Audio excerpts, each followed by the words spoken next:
आज करणार होते मी सोयाबीन. त्यासाठी इकडे मी सोयाबीन भिजू घातले पाण्यामध्ये थोडा वेळ आणि इकडे मी त्यासाठी लागणारं टोमॅटो, कांदा, कोथिंबीर वगैरे चिरून घेत होते.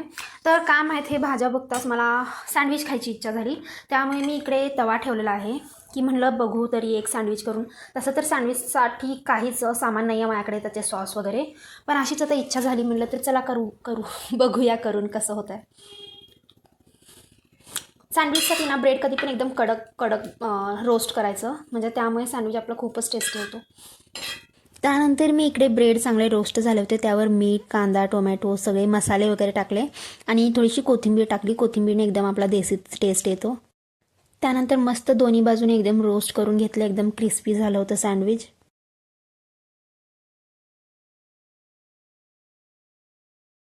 तर इकडे हा सँडविच मी खाली काढून घेतलेला आहे आणि किती क्रिस्पी झालेला आहे हे बघा.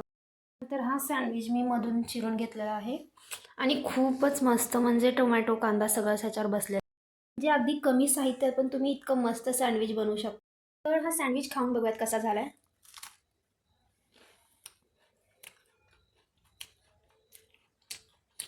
तर रेसिपी ॲक्च्युली खूपच छान झाली आहे. म्हणजे मला वाटत नव्हतं की इतके कमी साहित्यात इतकं मस्त सँडविच होईल, पण खूप छान झालं. नक्की ट्राय करा. तर सँडविचचा नाश्ता करून झाला होता. आता संध्याकाळच्या जेवणाची तयारी. तर म्हणजे चपाती, भात वगैरे झालेला होता. त्यानंतर मी इकडे घेतले सोयाबीनची भाजी करायला.